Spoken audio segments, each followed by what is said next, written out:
Shalom, selamat berjumpa dengan saya Mia.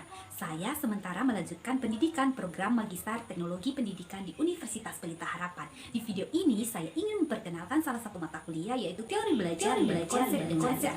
Tujuan dari perkuliahan ini adalah untuk mempersiapkan mahasiswa menerapkan prinsip-prinsip teori yang sesuai dengan kondisi dan situasi nasional dalam rangka meningkatkan kualitas pendidikan Indonesia dengan diberikan pemahaman dan keterampilan menganalisis, mensintesis, dan mengevaluasi teori-teori belajar dan pembelajaran. Belajar dan pembelajaran dalam perkuliahan ini menggunakan dan menekankan tentang cara belajar siswa aktif, sejenis active learning dan discovery learning. Jadi, setelah dosen menjelaskan tentang rancangan perkuliahan dalam mata kuliah ini, mahasiswa pun dibagi di dalam kelompok-kelompok. Nah, pembagian kelompoknya itu sesuai dengan topik yang sudah dipersiapkan oleh dosen.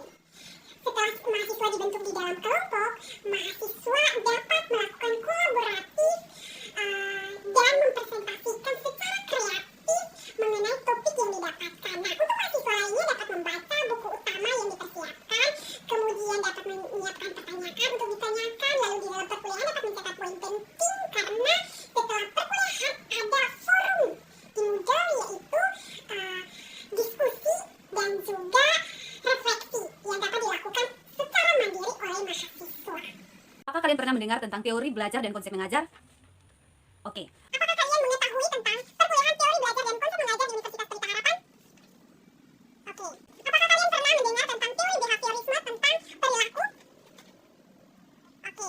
Apakah kalian pernah mendengar tentang teori pemrosesan informasi? Oke. Apakah kalian pernah mendengar tentang teori Skinner mengenai pengkondisian operan? Oke. Untuk mengetahui lebih dalam mengenai teori belajar dan konsep mengajar, maka di sini saya telah menyediakan beberapa pertanyaan. Ada dua tipe pertanyaan, yaitu pertanyaan benar salah dan juga pertanyaan esai. Jadi teman-teman bisa memilih pertanyaan dan bisa random dari dua tipe tersebut. Kita mulai ya, utaranya seperti ini. Dimulai sekarang, silakan Yuka. Please, kamu ambil semua. Ini gue ambil. Mulai dari Detika terlebih dahulu. Silakan. Benar atau salah, teori pembelajaran adalah preskriptif karena tujuan utamanya menetapkan metode pembelajaran yang optimal, sedangkan teori belajar adalah deskriptif karena tujuan intinya untuk memeriksa proses belajar. Benar. Benar. Oke. Yang berikut, benar atau salah, fokus dari teori belajar diarahkan kepada bagaimana seorang mempengaruhi orang lain agar terjadi proses belajar? Salah. Itu harusnya teori pembelajaran. Benar? Benar. Benar atau salah, teori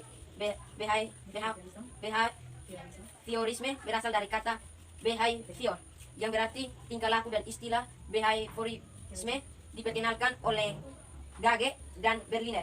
Salah. Istilah behaviorisme itu diperkenalkan oleh John B. Watson. Silakan teman-teman masuk putaran kedua. Oke, mulai dari Cengri. Benar atau salah, Gestalt adalah istilah nama seorang dari Jerman yang memiliki arti keseluruhan, kesatuan, atau pola? Salah. Teori Gestalt itu adalah istilah. Gestalt itu adalah istilah yang diambil dari bahasa Jerman, bukan nama. Riden. Sebutkan topik-topik yang telah kamu pelajari pada mata kuliah teori belajar dan konsep mengajar. Jadi di dalam perkuliahan ini baru diadakan 7 pertemuan. Topik-topik yang sudah saya pelajari yaitu peran teori dalam pembelajaran, teori belajar dan teori pembelajaran, pedagogis, andragogi, dan heterogogi, teori behaviorisme, teori Gestalt tentang perspektif kognitif, dan teori Skinner tentang operan condition. Sebutkan dan ceritakan dua topik yang baru kamu ketahui saat mengikuti mata kuliah teori belajar dan konsep mengajar. Yang pertama, heterogogi. Heterogogi ini adalah level tertinggi dari kematangan pelajar dan peran pendidik. Nah, ciri-cirinya adalah pelajar sendiri sudah lebih matang, sudah lebih dewasa, dapat melakukan pembelajaran secara mandiri, kemudian peran guru itu sudah lebih berkurang. Guru tidak harus memberikan tahap-tahap yang harus dilakukan di dalam belajar yang secara teratur dan harus diikuti otomatis di dalam pembelajaran. Guru atau pendidik ini hanya berperan sebagai fasilitator atau mendampingi pelajar di dalam melakukan pembelajaran sehingga sesuai dengan tujuan pembelajaran. Kemudian yang kedua adalah teori Gestalt. Teori Gestalt berkaitan dengan pemrosesan informasi secara khusus tentang persepsi. Nah, persepsi sendiri adalah pengalaman berkaitan dengan objek, peristiwa, sehingga seseorang itu dapat mengambil kesimpulan atau menafsirkan kembali sesuatu hal. Nah, di dalam kita membuat persepsi harus dilakukan secara sadar untuk mendapatkan persepsi yang utuh, untuk mendapatkan sebuah kesimpulan yang utuh. Nah, ada pun yang dapat dilakukan untuk mendapatkan persepsi yang utuh, yaitu dengan melakukan atau melihat kedekatan, kesamaan maupun pola. Selesai. Lanjut. Ceritakanlah secara singkat mengenai perkuliahan mata kuliah teori belajar dan konsep mengajar. Perkuliahannya itu dilakukan setiap hari Sabtu dan secara online, sehingga saya dapat mengikuti perkuliahan ini dari Kupang. Nah, di dalam perkuliahan ini dosen sudah memberikan rancangan pembelajaran sepanjang 1 semester, sehingga sebelum mengikuti perkuliahan mahasiswa dapat membaca sumber-sumber yang berkaitan dengan materi yang akan dibahas di dalam pertemuan tersebut.